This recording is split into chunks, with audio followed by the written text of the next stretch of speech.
Hati Kamu rasa. Apuse kokondao yarabe sorendoreri uplenso vaninema bagi pase. Apuse kokondao yarabe sorendoreri uplenso vaninema bagi pase. Ya, terima kasih para penonton Dama TV yang kami muliakan. Selamat berjumpa kembali dalam ajang kiprah jati ini. Sudah barang tentu harapan kami, damailah seluruh ciptaan makhluk yang ada di muka bumi ini, apapun bentuknya, mulai dari bahan bakunya, sel-selnya, apalagi setelah jadi manusia ini. Sudah barang tentu harapan kami adalah damai, sejahtera, dan juga merdeka di dalam jiwa. Hari ini kita bertempat sebagaimana biasanya Anda pasti kenal, adalah di Sanggar Suroloyo yang dipimpin oleh salah seorang pemuda, Mas Krisna, tempatnya di Kota Malang juga. Dan hari ini memang agak istimewa, banyak dihadiri oleh tokoh-tokoh masyarakat, antara lain Anda pasti sudah kenal, adalah Bapak Dr. Andes Indarwanto SHMSc, tepuk tangan untuk beliau. Ya, beliau rajin di bidang kemasyarakatan dan siar-siar tentang kebenaran. Yang kedua juga dihadiri juga oleh Ibu Dr. Andes Sri Herwati MSI. Ya, terima kasih. Beliau adalah seorang aktivis pengajar di salah satu perguruan tinggi Wasita Dharma Sosial Politik yang ada di Malang juga. Dan juga ini Pak Yudi yang memakai pengamat sosial kita. Ada juga yang jarang bicara tapi banyak prestasi, paling tidak adalah menolong orang lain yang sedang menderita. Beliau adalah seseorang yang akhir-akhir ini menemukan beberapa obat ya, kalau bahasa umum ya, kalau sesuatu adalah energi-energi untuk mengantisipasi penyakit, antara lain yang sudah berjalan beberapa hari ini adalah penyakit AIDS yang sangat menakutkan buat kita. Hadir juga hari ini Gus Hasim yang ada di sana. Ya, tepuk tangan. Terima kasih. Dan remaja-remaja kita yang kelihatannya ceria-ceria dan antusias mengikuti kiprah jati ini. Dan juga nanti kita mesti harus dimulai, istilah umumnya adalah narasumber. Yang pertama adalah Bapak Dr. Andes Ratmoko, tepuk tangan. Yang kedua, pimpinan Sanggar Suroloyo ini adalah Mas Krisna. Ya, Mas Krisna.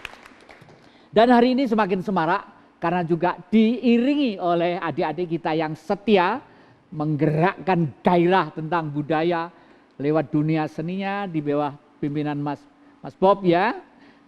Ini ada pasti kenal dari letukannya, ini adalah art akustik ya, gitu. Tepuk tangan untuk adik-adik kita ya.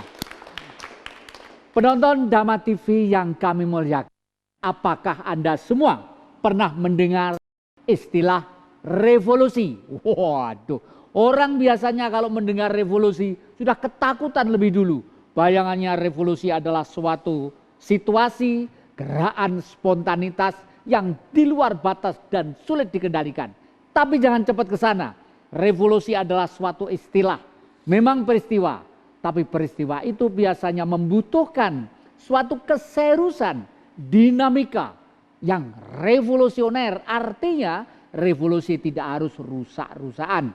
Oleh karena itu ada revolusi moral, ada revolusi ilmu pengetahuan, ada revolusi pemikiran, dan ada revolusi damai.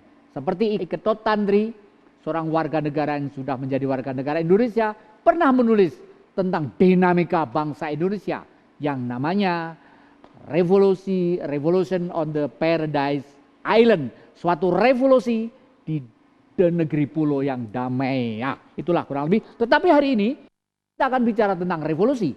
Revolusi pernah ada di Eropa sana yang memutar balik suatu perilaku sosial seluruh dunia. Revolusi itu disebut revolusi industri.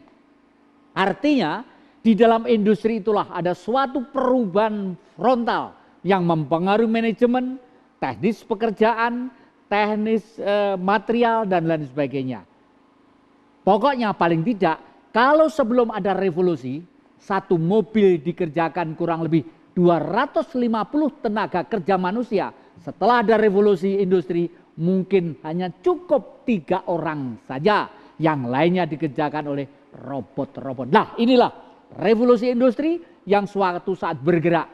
Karena pada waktu itu masih begitu sangat klasik situasinya. Sehingga bangkitlah kaum buruh untuk mencoba menghadapi tekanan-tekanan sang kapitalis yang mempunyai sarana yang disebut revolusi atau alat-alat yang modern tadi itu. Nah pada saat itulah 1912 atau 1812 itu lahirnya suatu revolusi industri di sana sehingga bangkitlah koperasi, tepatnya di daerah di Inggris, di Rodil ya, di sana di Inggris, sehingga kaum buruh merasa haknya minimal. Dengan meningkatnya sang juragan, kaum buruh pun harus meningkat. Sejak itulah suatu organisasi oleh mereka, dari mereka, untuk mereka yang dinamakan koperasi, dari kata-kata kerjasama. Mungkin kalau kita gotong royong dalam bentuk ekonomi atau sosial kemasyarakatan. Nah kita mulai saja. Ini Pak Ratmoko berbicara masalah revolusi, masalah koperasi dan jiwanya ini. Relevansinya untuk saat ini apa kira-kira? Selamat malam para pemirsa Dama TV. Rahayu. Rahayu. Terima kasih Mas Jati. Seperti tadi disampaikan oleh Mas Jati bahwa koperasi yang muncul di Inggris sebagai suatu antitesis dari kondisi ekonomi yang ada pada saat itu, yaitu yang dikuasai oleh kaum kapitalis. Kemudian dalam perkembangan lebih lanjut, gagasan gerakan koperasi menyebar ke berbagai penjuru dunia, dan kandungan nilai pokok koperasi yang semula hanya keadilan dan kesejahteraan di Eropa sana, oleh Muhammad Hatta dibawa ke Indonesia dengan ditambah dengan nilai-nilai dasar yang sudah ada di bumi Indonesia ini, yaitu nilai gotong royong dan kekeluargaan. Pijakan konstitusional negara Indonesia tentang koperasi ada pada pasal 33 Undang-Undang Dasar 1945 yang ditapkan pada 18 Agustus 45. Kalau sekarang kita harus menyebut adalah Undang-Undang Dasar tahun 1945 sebagai Undang-Undang Dasar hasil amandemen. Namun demikian perlu juga saya ungkapkan bahwa koperasi atau peraturan perundangan koperasi yang ada saat ini yang merujuk pada Undang-Undang Dasar tahun 1945 hasil amandemen itu, yang harus dicermati adalah ada muatan nilai yang sesungguhnya menyimpang dari nilai dasar kemasyarakatan Indonesia. Iya, terima kasih. Ini kita mulai korek-korek. Beliau mengatakan dari hasil amandemen begitu Pak ya, mulai ada penyimpangan. Nah, sekarang kita bertanya kepada yang muda-muda ini, Mas Krishna, perasaan Mas Krishna sebagai generasi bangsa tentang koperasi, sepak terjang dan realitanya itu bagaimana? Monggo. Matur sembah nuwun Mbah Kung. Rahayu, sugeng dalu sedaya pamirsa ingkang wonten tlatah Tulungagung, Kediri, Lamongan, dan seluruh Jawa Timur khususnya, dan dimanapun Anda berada. Kita menyikapi koperasi dari yang tadi disampaikan, ada beberapa yang saya garis bawahi. Koperasi itu memiliki suatu fundamental dasar, yaitu berasaskan suatu keadilan dan kesejahteraan. Itu yang sebenarnya saat ini dibutuhkan oleh bangsa kita. Semua masyarakat menuntut adanya keadilan dan kesejahteraan yang merata. Di Indonesia memiliki pola dasar yang dibutuhkan terwujudnya koperasi, yaitu rasa gotong royong dan kekeluargaan. Memang sudah barang tentu hal ini adalah sifat dasar dari bangsa kita. Tanpa gotong royong kita tidak akan bisa merdeka seperti hari ini. Tanpa adanya rasa kekeluargaan, lebih dari simpati itu ada empati untuk bersama-sama ingin merdeka. Pada waktu itulah bangsa kita bisa merdeka. Kekeluargaan yang sukuisme, kesukuan menjadi suatu kekeluargaan yang nasional. Banyak orang mengatakan mustahil Indonesia yang berdasarkan pada keheterogenan masyarakat bisa bersatu. Tapi pada kenyataannya Indonesia bisa bersatu. Tetapi sayangnya pada saat ini kita lemah akan semangat gotong royong. Kita lemah akan semangat kekeluargaan. Mana yang disebut gotong royong bangsa ini? Banyak koperasi-koperasi, kenapa masyarakat kita hanya bisa menuntut keadilan, kesejahteraan. Semua menginginkan keadilan, kesejahteraan. Tetapi dari kita pribadi, entah ada yang di sini, pemirsa-pemirsa sekalian, entah siapapun masyarakat, saat ini bangsa kita dituntut dan dipertanyakan kebangsaan kita. Dalam hal mana gotong royong kita dan mana kekeluargaan kita. Yang muda saja yang masih cemerlang cara berpikirnya, masih sehat fisiknya, berpikir seperti itu. Tentang kegotong royongan, keguyupan, kekompakan. Potensi keadaan yang heterogen seharusnya tidak membuat kita menjadi pecah, justru berwarna-warna itulah. Satu, kurang lebih itu. Dan jangan kemana-mana, kelihatannya masih begitu sangat menarik. Dengan semangat Kiprah Jati. Sambung Iya. Urus saja moralmu, urus saja akhlakmu.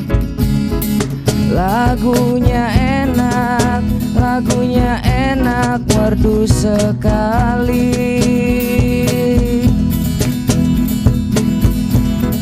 Capek sedikit tidak peduli sayang. Asalkan Tuhan senang di hati. Lagu Jali-Jali ini dipersembahkan kepada rekan-rekan Betawi atau Jakarta atau Jayakarta yang lagi melaksanakan ulang tahunnya. Karena Dama TV ini juga dengan lewat Google atau streaming bisa ditangkap di mana-mana, dan pemasukan dari rekan-rekan Jakarta selalu kami perhatikan dan terima kasih. Dalam kesempatan ini sekarang kita mencoba untuk mengurai pelan-pelan. Yang pertama tadi itu adalah koperasi jelas salah satu cara untuk menghindari tekanan, penindasan, eksploitasi dari suatu kegiatan ekonomi juga, tetapi yang bersifat liberalis. Artinya kebebasan mutlak. Kebebasan mutlak idealisnya adalah kapitalis. Karena modal adalah Tuhan mereka. Oleh karena itu mereka lalu mempunyai paham yang disebut kapitalisme. Nah, saya akan bertanya kepada Pak Indar ini, yang beliau dalam kemasyarakatannya selalu mencermati. Seharusnya bagaimana dengan kondisi yang seperti ini paling tidak.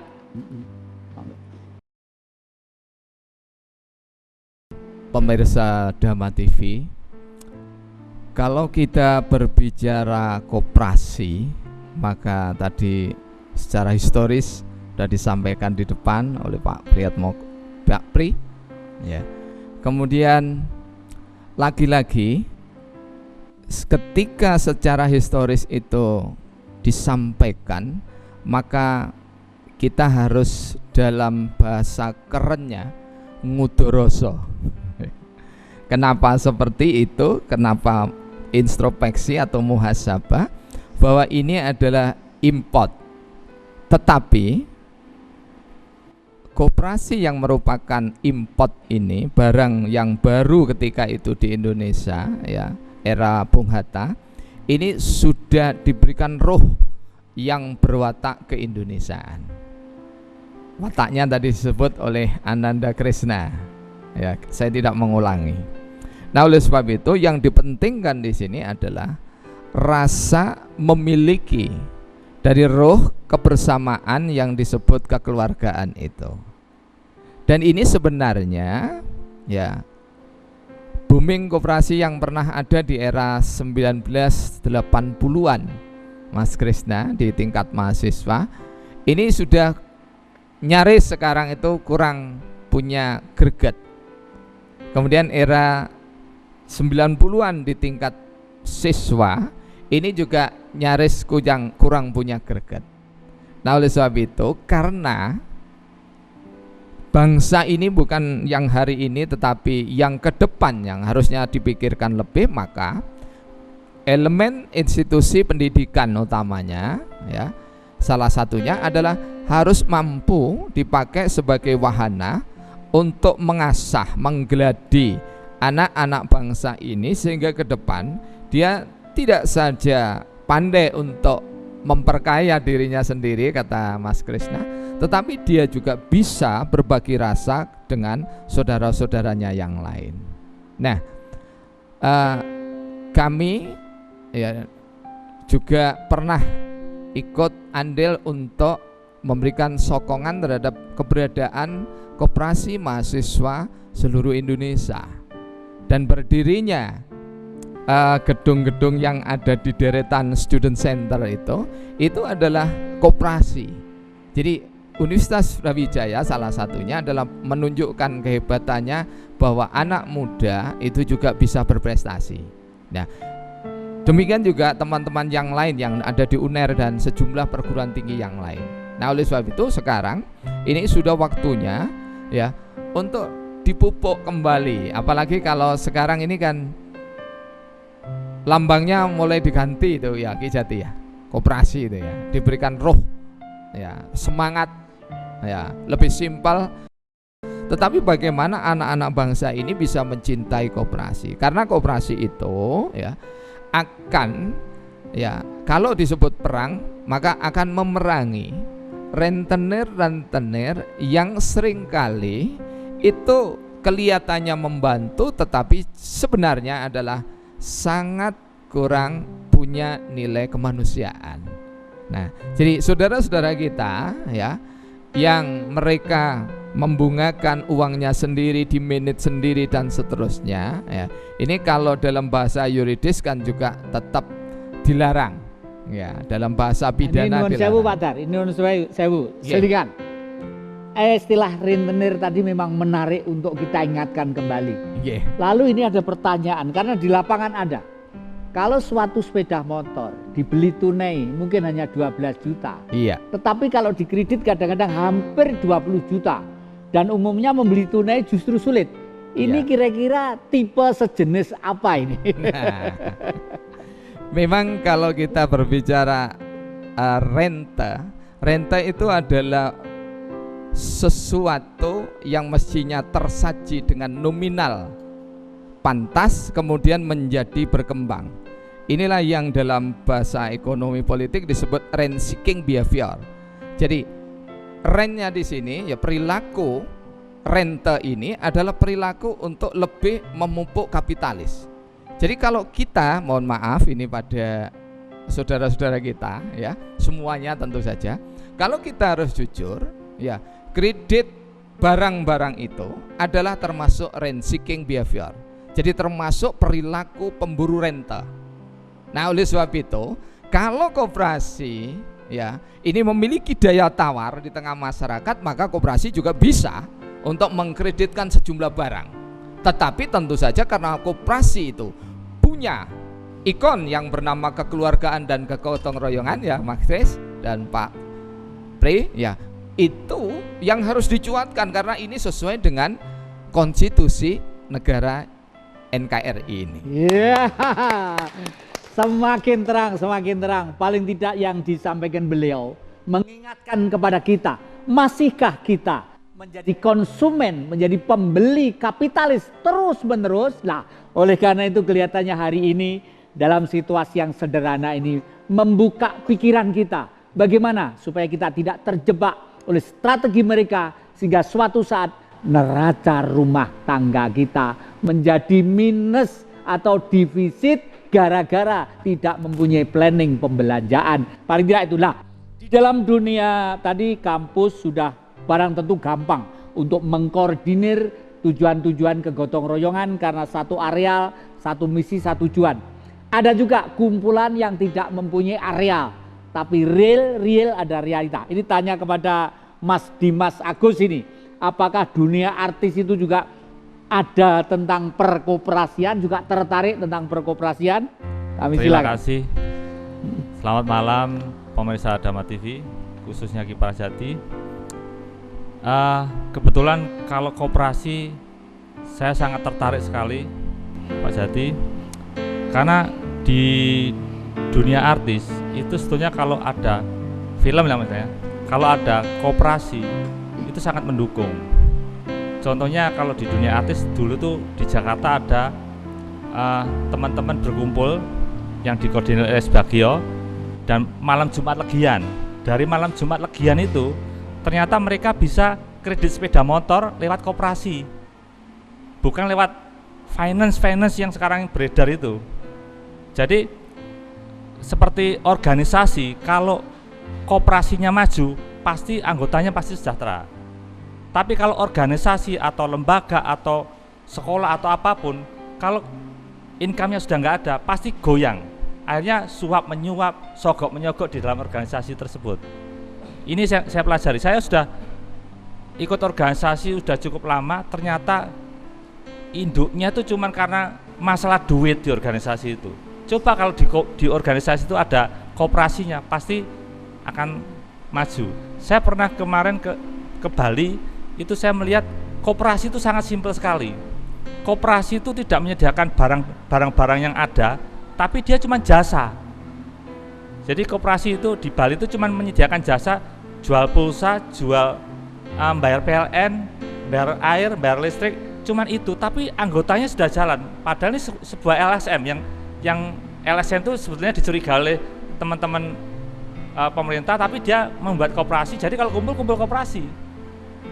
Jadi saya pesan kepada organisasi apapun, tolong kembangkan koperasi di organisasi tersebut. Contohnya seperti organisasi militer, saya tidak akan sebutkan namanya. Militer itu tentara bayarannya sedikit, tapi karena komandannya itu pinter mengandung koperasinya itu, akhirnya kesejahteraan dari militernya itu, angkatan itu sejahtera. Akhirnya mereka juga nggak memikirkan anak istrinya bagaimana, tapi karena koperasinya maju, itu tergantung komandannya ternyata. Saya rasa itu jadi pesan saya, tolong kalau ada organisasi atau partai politik, itu kalau koperasinya maju pasti anggotanya pasti akan bertahan. Iya, terima kasih.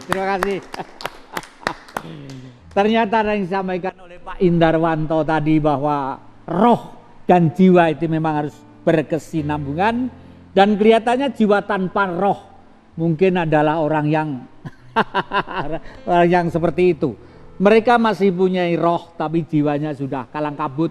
Kelihatannya koperasi adalah salah satu jiwa, tuntutan jiwa yang disemangati oleh roh kegotong royongan dengan jiwa kekeluargaan, menyatu demi kedamaian yang bebas dari tekanan-tekanan. Siapa yang bisa mengelak bahwa bila setiap bulan kita selalu dibingungkan oleh neraca yang sebelah, kredit besar, pemasukan kurang tapi pengeluaran terus-menerus. Itulah pelan-pelan banyak orang stres stadium 3. Oleh karena itu koperasi itu kelihatannya sangat-sangat bermanfaat. Nah, Pak Yudi, meskipun 1-2 kalimat saya pengen Pak Yudi ini kan piayinya diem tapi gampang mencermati tentang koperasi ini Pak. Bagaimana Pak? Rahayu, selamat Rahayu. malam. Ya memang koperasi itu perlu diadakan. Pada saat ini memang koperasi kurang mengembara. Soalnya kalau ada koperasi itu jarang orang akan menjadi rukun. Mungkin yang satu punya butuh ini bisa lewat koperasi. Ada yang butuh umpamanya contohnya kedelai harus store ke koperasi. Orang bakul tempe mungkin butuh kedelai, jadi tidak susah-susah untuk mencari kedelai kemana-mana, hingga harga itu pasti terjangkau, tidak akan bisa dipermainkan oleh tengkulak-tengkulak lain. Itu kira-kira begitu. Terima kasih. Terima kasih. Intisarinya memang koperasi itu satu, jelas lebih ekonomis, harga bisa ditekan. Yang kedua, ongkos sudah barang tentu pasti berkurang. Kalau tiap orang pergi membeli gula, meskipun hanya 1 kilo, naik ojek minimal bayarnya sudah berapa. Kalau satu RW beli bareng-bareng ojeknya entah tetap satu, jadi paling tidak seperti itu. Dan paling tidak kalau sudah menjadi warga itu kebersamaan ada. Suatu saat kalau pinjam ke koperasi karena keterpaksaan pasti akan dimaklumi karena sifatnya adalah kekeluargaan tadi itu. Nah, kelihatannya masih rame masalah ini dan kelihatannya perlu terus kita membuka pikiran supaya kita masih terus bisa bertahan di tengah-tengah gelombang dunia perekonomian yang semakin lama semakin menggeliat besar, dan sementara itu kekuatan kita semakin lama semakin terpepet. Tetapi jangan pesimis karena kita masih dalam gerak langkah sepak terjang yang kiprah jati. Ya. Oh buka dulu toh sakit hati, coba ingkari janji, mending jangan berjanji. Koperasi jangan mengingkari janji. Namanya koperasi tapi anggotanya malah menjadi tercekik gara-gara koperasi mungkin menjadi kepanjangan tangan untuk memasarkan benda-benda yang bersifat sekunder. Nah, istilah primer, istilah sekunder bagi koperasi harus mengerti, khususnya adik-adik dan anak-anak kita. Primer adalah kebutuhan pokok yang memang harus terpenuhi. 9 bahan pokok itu adalah primer. Sekunder artinya kebutuhan-kebutuhan yang sebenarnya tidak mendesak dan kadang-kadang bisa diganti yang lainnya. Misalnya, kalau sepeda motor mesinnya masih enak, meskipun tahunnya lama, penuh cinta kasih, kecepatannya masih baik, kondisi baik, ngapain? Mesti ganti gara-gara lampu pindah saja atau spion gayanya lain.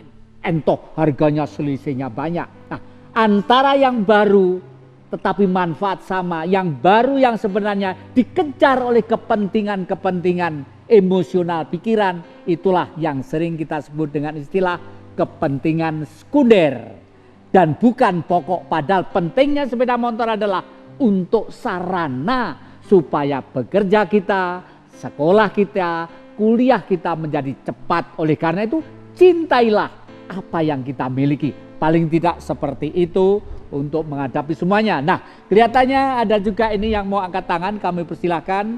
Namanya sekaligus siapa, mau tanya apa mau nambahi? Terima kasih. Salam sejahtera untuk kita semua. Rahayu. Ayo. Dari penjelasan tadi bahwasanya Nama saya Marsudi. Dari penjelasan tadi bahwasanya prinsip koperasi adalah gotong royong. Kemudian itu adalah menjadi solusi dari founding father, pendiri bangsa lewat Bung Hatta, bahwasanya itu adalah sosok guru perekonomian. Yang menjadi pertanyaan saya, bagaimana kondisi koperasi hari ini? Apakah sudah sesuai dengan cita-cita yang ada atau sesuai dengan dasar landasan negara kita? Pertama itu. Kemudian yang kedua adalah apakah kemudian koperasi bisa menjadi solusi dari kalau lembaga internasional adalah IMF, International Monetary Funding, Kemudian koperasi adalah sebuah wadah untuk mengantisipasi keruntuhan ekonomi di negara kita. Sehingga koperasi adalah koperasi Indonesia, koperasi kabupaten. Yang selama ini kan koperasi pegawai negeri, koperasi simpan pinjam, pengkotak-kotaan. Artinya pertanyaan saya, apakah kemudian koperasi bisa menjadi wadah mengantisipasi keruntuhan ekonomi di bangsa kita, sehingga cita-cita dari pendiri kita tentang ekonomi yang berdikari secara ekonomi bisa terwujud. Terima kasih. Ya. Pertanyaannya betul-betul menasional. Ini anak-anak muda itu ternyata juga tidak hanya tidur dan dugem saja mengikuti dunia gembira. Ada suatu pertanyaan yang saya sendiri tidak sampai di situ. Apakah koperasi tidak sekedar hanya bibilan, hanya ini simpan pinjam, hanya untuk ini, bisa merampungkan situasi ekonomi nasional? Rasional pertanyaan itu. Kita kembalikan kepada dua narasumber, mungkin ada jawaban-jawaban dari Pak Ranmoko dulu. Ya, terima kasih. Pertanyaan yang menarik tentang kondisi koperasi hari ini jika dihadapkan dengan tantangan dari pihak lawan yang tadi secara implisit katakanlah disebutkan IMF. Ya. Kalaupun pada tahun 47 ditetapkan ada koperasi, kemudian juga ada program pemerintah, dalam hal ini saya menyebut era Orde Baru yang mencanangkan gerakan koperasi. Tapi ternyata apa yang terjadi pada era Orde Baru, gerakan hanya sekedar sebutan, belum merupakan sesuatu yang terwujud. Apalagi pada hari ini gerakan koperasi tidak ada, bahkan koperasinya sendiri sudah mengalami metamorfose dari yang dimaksudkan oleh Bapak Koperasi Indonesia. Saya menyebut salah satu hal yang merupakan hal pokok dalam koperasi hari ini kalau kita merujuk pada peraturan perundangan yang ada. Dengan dibukanya peluang untuk mendapatkan usaha bagi koperasi, akhirnya koperasi hari ini lebih berorientasi untuk mendapatkan laba. Laba adalah yang pertama sekaligus terutama bagi koperasi. Kemudian kondisi koperasi katakanlah tentang keanggotaannya, tidak penggunaan nama koperasi juga tidak konsisten seperti yang dimaksudkan pada awal negara ini dibangun. Banyak yang menggunakan nama koperasi tapi sesungguhnya bukan koperasi. Koperasi adalah salah satu bentuk usaha, tidak ubahnya dengan PT, CV dan sebagainya, bukan merupakan bangun usaha. Sementara kalau kita membaca Undang-Undang Dasar khususnya pada 45 pada penjelasan, koperasi adalah salah satu yang cocok, salah satu usaha yang cocok, bangun usaha yang cocok berdasar pada Undang-Undang Dasar Proklamasi Kemerdekaan. Tapi dengan adanya amandemen Undang-Undang Koperasi pada era reformasi ini, sekali lagi muatan liberalitas, muatan liberal itu demikian diakomodir oleh pembuat undang-undang. Dan akhirnya sekalipun namanya koperasi, sekali lagi bukan lagi merupakan bangun usaha yang mengedepankan gotong royong dan kekeluargaan, tapi dengan mengutamakan mendapatkan laba, memang tujuannya adalah kesejahteraan. Hanya pertanyaannya, kesejahteraan yang dikejar oleh koperasi hanya untuk golongan tertentu. Pak Ranmoko, kalau koperasi sudah bersikap seperti perseroan terbatas ya, karena mencari fulus, mencari laba, Lah kalau koperasi langit biru itu termasuk apa itu? Nah. Yang rame berapa triliun Ya. di bawah lari itu.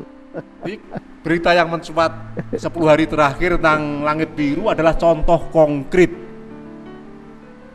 nama koperasi yang disalahgunakan oleh seseorang, oleh sekelompok orang, dan penggunaan nama itu memang merujuk pada undang-undang koperasi yang berlaku. Disitulah yang saya katakan penyalahgunaan yang semula koperasi adalah bangun usaha menjadi bentuk usaha. Jadi kesimpulannya undang-undang yang baru itu banyak memberi peluang tentang kehancuran koperasi itu sendiri. Ya, Iya, tepuk tangan. Nah, sekarang Mas Kresna, mana yang muda mengetahui situasi seperti ini? Dalam hidup ini kita dituntut untuk bisa bermain dalam hal kapital. Walaupun kita bukan kapitalis, nggih, tapi kebutuhan kapital itu memang ada. Saya melihat pergerakan koperasi hari ini memang tujuannya itu masih relevan dengan cita-cita bangsa kita. Kesejahteraan rakyat, keadilan sosial, itu jelas ada di sana. Yang saya gumuni ini, kalau Pancasila ya Pak Jati ya, dengan pola ekonomi masyarakat yang sekarang, dulu ketuhanan yang Maha Esa, masuk kapitalisme berubah lagi, jadi keuangan yang Maha Esa, berubah lagi ketika masuk ada rentenir ini, jadi keutangan yang Maha Esa sekarang ini. Bahkan benar saya menanggapi Pak Endarwanto, jangankan sepeda motor dikredit, sekarang ini kawin aja dikredit kok Pak Jati. Melihat relevansi koperasi saat ini, memang harus ada bukan revolusi tapi evolusi bentuk tanpa meninggalkan ideologi dasar. Jadi yang dibutuhkan ada ideologi, kesejahteraan rakyat, gotong royong, keadilan, kekeluargaan, itu ideologi, sudah bisa. Tapi ideologi ini membutuhkan suatu sarana teknis supaya terwujud. Mengumpulkan orang, rapat anggota, dengan kita membuka cabang, itu suatu teknis. Di sini pun kita butuh taktik supaya teknis dan ideologi ini berjalan. Jadi kira kita ini kurang masalah taktik bagaimana untuk kelanggengan koperasi ini bisa tetap terjaga di masyarakat. Terus terang, saat ini remaja-remaja sudah mulai kendu ketertarikannya terhadap koperasi. Mereka lebih suka dengan bisnis pribadi, entah itu saham pribadi atau bisnis ego ya, ego artinya pribadi, membuka distro, membuka toko kecil-kecilan, kopi angkringan, itu lebih ke sana. Jadi ketertarikannya terhadap koperasi yang bersifat gotong royong itu sudah mulai pudar Pak Jati. Ya terima kasih, menurut saya cuma itu saja. Iya, terima kasih, terima kasih. Masih ada PR yang perlu kita pecahkan. Yang satu, menurut Pak Ratmoko tadi itu kelihatannya undang-undang yang baru tentang perkoperasian itu justru banyak sentuhan dengan liberalisasi, sehingga karakter koperasi sebagai jiwa gotong royong itu semakin lama semakin pudar. Yang kedua, pengakuan dari generasi muda. Mungkin melihat suasana seperti ini ada titik jenuh, sehingga mereka tetap harus bertahan hidup dengan caranya sendiri. Buka kaki lima kayak, buka nasi kucing kayak, buka. Nah, ini bagaimana kalau terus-menerus seperti ini? Kelihatannya ada satu poin yang nanti harus kita temukan. Oleh karena itu, jangan kemana-mana, masih dalam semangat Kiprah Jati. Yakinkan aku Tuhan, dia bukan milikku. Biarkan waktu hapus aku. Sadarkan aku Tuhan, dia bukan milikku. Biarkan jawabnya. Aku bertanya pada langit, jua langit tak mendengar. Coba bertanya pada manusia, tak ada jawabnya. Aku bertanya pada langit, jua langit tak mendengar. Oh, oh, oh, no.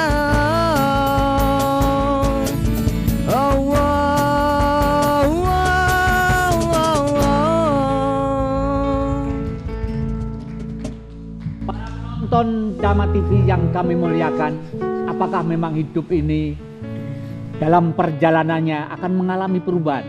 Perubahan jelas, tapi perubahan itu lebih sempurna atau tidak lebih sempurna? Kelihatannya kita semuanya akan meniti dan kita hanya sekedar penumpang di muka jagat ini untuk bersama-sama hidup. Tetapi masih ada sesuatu hal yang patut kita canangkan dan kita teguhkan, adalah berpegang teguh pada hukum angger langgeng, kata orang Jawa, atau hukum pasti dari Yang Maha Kuasa. Dan itu ilmunya sudah tersebar di muka bumi ini. Termasuk salah satu gambar. Dulu gambar koperasi kita adalah seperti ini gambarnya. Ini ada giginya yang melambangkan kerja keras, jumlahnya 5 Pancasila, ada bintangnya, ada pohon beringinnya, tanda pengayoman dan kesejukan, ada merah putihnya, ada badik kapas, dan ada rantai tanda persatuan. Ini dulu kelihatannya tadi beberapa hari ini saya membaca di surat kabar, lambang ini sudah akan diputuskan dirubah. Hanya 2 warna, putih dan hijau, berupa daun 4 kelopak dan kotak-kotak 4 kelopak. Harapan dia setelah saya baca menuju dalam satu kesejukan dan perdamaian. Mudah-mudahan sesuai idealisnya. Yang benar mana dan yang salah mana, kita semuanya sekedar di gelombang hidup politik suatu bangsa. Oleh karena itu, untuk meratakan pendapat hari ini, bahwa tadi harus ada goodwill dari koperasi yang diharapkan untuk bisa menjadi soko guru perekonomian nasional. Nah, yang kedua dari yang muda sudah mulai jenuh dengan produk pikiran-pikiran yang dihasilkan para politikus-politikus yang justru membuat rakyat ini menjadi capek. Nah, saya ingin bertanya kepada atau Bapak Indarwanto, kami harapkan untuk menjadi gambaran tentang koperasi di kacamata politik. Terima kasih Ki Jati, pendengar pemirsa Dama TV yang dirahmati oleh Tuhan.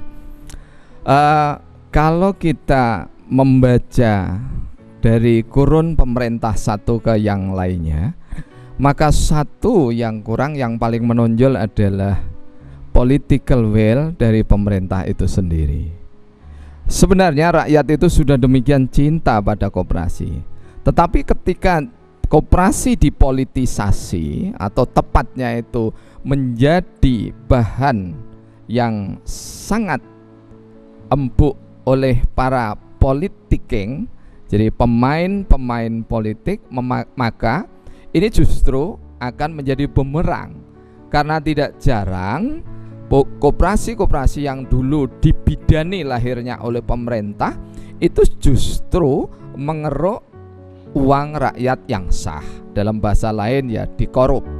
Nah, kalau kita harus jujur, berapa uang rakyat yang untuk membangun kantor-kantor KUD di seluruh kecamatan di Republik Indonesia ini, dan semuanya nyaris rata dengan tanah. Kalau tidak, maka dipakai bangunan untuk fungsi yang lainnya. Nah, kita tidak membutuhkan itu mestinya rakyat itu, tetapi membutuhkan keseriusan pemerintah dalam rangka membangun, menumbuh kembangkan rasa cinta kepada koperasi. Nah, political will yang saya maksudkan adalah paling tidak ya, pemerintah harus membuat ruang, ada tata ruang sektor ekonomi. Jadi tidak hanya sekedar tata ruang kota. Kalau kampung sudah dimasuki oleh retail atau supermarket mini atau mini sekali yang bisa menyediakan aneka kebutuhan masyarakat di sekelilingnya, maka ini sebenarnya adalah pembunuhan secara terstruktur, masif ya, kemudian dan kultural. Nah, kita bisa melihat setiap ada retail baru, maka di situ paling tidak ada 5 sampai 10 toko kelontong yang mati, Pak Moko. Nah, ini yang tidak dipikirkan. Dan yang lebih mengenaskan adalah ormas tertentu yang berbasis religi ya, itu justru mendukung keberadaan retail-retail di tengah-tengah kampung. Kalau saya sebut Pak Harto, saya tidak ingin kembali ke Pak Harto, tidak, karena Pak Harto adalah masa lalu, juga banyak punya masa kemasan. Ketika zaman Pak Harto tidak boleh satu retail pun yang ada di tengah-tengah kampung anak bangsa ini. Kenapa? Karena supaya soko guru ekonomi koperasi yang ada di tingkat PKK, masih kecil Mas Krisna, tapi perannya sangat besar untuk ibu-ibu. Embrio memang, tetapi itu sangat besar. Tetapi ketika sudah disuguhi dengan retail supermarket tadi, maka usaha-usaha para ibu ini pun juga mengalami surut, bukan pasang tapi surut. Nah, oleh sebab itu sekarang siapapun pemerintah yang saat ini berkuasa di Hari Koperasi, jangan sekedar dijadikan tonggak untuk mengatakan bahwasanya dengan lambang baru semangat baru. Tidak. Sebenarnya dengan lambang yang lama itu lebih punya lebih bernas jika dibandingkan lambang baru. Merah putih paling tidak mengingatkan kepada kita bahwa kita ini di setiap dada orang-orang Indonesia harus selalu ada merah putih. Ya. Lambang pohon beringin dan seterusnya itu adalah diambil dari lambang-lambang dari Pancasila. Dan itu ada di dalam preambul atau pembukaan Undang-Undang Dasar 45. Merubah ini ya, tetapi mereduksi arti yang lebih dalam itu sesungguhnya adalah menisbikan keberadaan koperasi itu sendiri. Nah, oleh sebab itu ya, kalau toh sekarang sudah dicanangkan akan ada perubahan, tetapi hari ini masih ada yang bisa berubah. Siapa? Kalau sampai hari ini Presiden mengatakan hari ini lambang koperasi ternyata kurang sesuai dengan semangat konstitusi, maka insya Allah tidak akan terjadi perubahan terhadap lambang koperasi itu sendiri. Terima kasih Pak Dar, terima kasih. Memang benar, negeri ini adalah negeri kita, geografis ini adalah geografis kita, tanah air seisinya punya kita. Oleh karena itu kita jangan tidur, harus terus membelalakkan air mata kita. Nah, kita mohon ini kesan-kesan atau harapan-harapan dari para narsum ini, monggo Pak Ratmoko. Sekaligus untuk menjawab pertanyaan Mas Farsi tadi sebagai open statement, bukan menyalahkan apa yang disampaikan oleh Pak Indarwanto tentang political will pemerintah. Tapi kalau saya untuk mewujudkan koperasi dalam arti sesungguhnya sekaligus mampu menjawab tantangan yang tadi disampaikan oleh Mas Marsudi, yang diperlukan adalah political will dari rakyat. Kita tahu pemerintah tidak dapat diharapkan lagi. Jangankan pemerintah plus DPR sebagai legislatif tidak dapat diharapkan, karena yang ada di DPR tidak hanya satu, tapi beberapa yang saya katakan Pak Indarwanto melakukan usaha yang menyimpang dari koperasi. Nah, yang diperlukan political will rakyat, sekalipun kondisi rakyat ini sehari ini dalam kondisi semu, maka political will rakyat yang kami maksud adalah sebagian kecil rakyat, tapi adalah rakyat sesungguhnya, harus mampu melakukan gerakan yang diawali dengan pengorganisiran terhadap rakyat, bukan sekedar membentuk organisasi, tapi sebagai gerakan harus juga sistematis dan berkelanjutan. Karena yang sering terjadi hanya bisa membentuk tapi tidak mampu merawat. Makanya perlu sistematis dan berkelanjutan. Yang kedua, terdidik, rakyat yang terdidik. Harus dilakukan pendidikan rakyat. Yang ketiga, terpimpin. Hanya dengan terorganisir, terdidik, terpimpin, gerakan baru terwujud. Begitu juga dalam koperasi. Tentang terpimpin, bukan semata-mata dipimpin oleh orang per orang, tapi yang pertama dan terutama terpimpin oleh ideologi gotong royong, kekeluargaan, Pancasila. Terima kasih. Ya, terima kasih. Mas Kresna, mendengar dari bapak-bapak seperti ini, bagaimana persiapan yang muda, sekaligus saran-saran pada yang muda? Kalau memang di kampung-kampung, minimal ya, lihat kampung atau RT, RW, di situ tidak ada koperasi, ataupun koperasinya dulu pernah ada sekarang mati. Paling tidak ini adalah waktunya kiprah dari Karang Taruna. Kalau memang menginginkan ada kesejahteraan di tingkat kampung atau kelurahan, kecamatan, bahkan di daerah. Karena ada Karang Taruna yang menaungi di kota. Yang kedua, memang butuh adanya kesinergisan antara pakar-pakar ekonomi, para ekonom dengan adanya masyarakat. Di sini pakar-pakar ekonomi sudah saatnya untuk terjun ke masyarakat, memberikan kembali wawasan penyegaran akan perekonomian, penyegaran akan wawasan perkoperasian. Mungkin mulai masuk ke ibu-ibu PKK kembali, menyegarkan pikiran-pikiran yang sudah lama jenuh. Kita masuk lagi ke Karang Taruna, menyegarkan pikiran-pikiran yang sudah mulai dulu jenuh. Mungkin upaya itulah minimal yang bisa kita lakukan untuk menyelamatkan kesejahteraan negeri kita tercinta ini. Terima kasih. Ya, terima kasih. Saya pribadi agak antusias dengan istilah tadi itu. Seyogianya di tingkat kampung atau RW atau kelurahan mulai bergerak koperasi dan Karang Taruna yang harus kita dorong. Bahasanya kita dorong ya, karena anak-anak kita itu kalau yang dorong yang tua itu juga kasihan pada mereka, tidak ada satu gairah untuk mencoba. Mulai dari mana?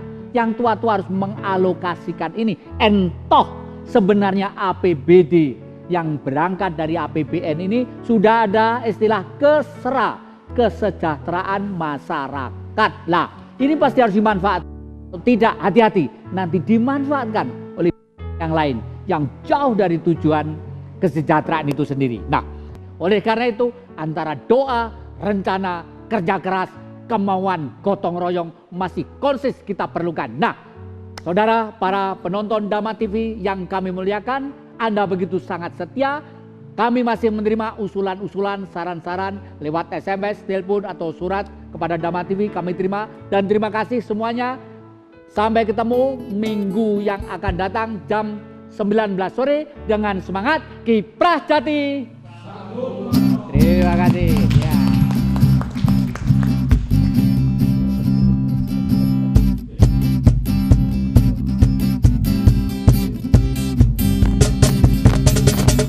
Hari-hari ku lewati hanya sendiri tanpa kekasih.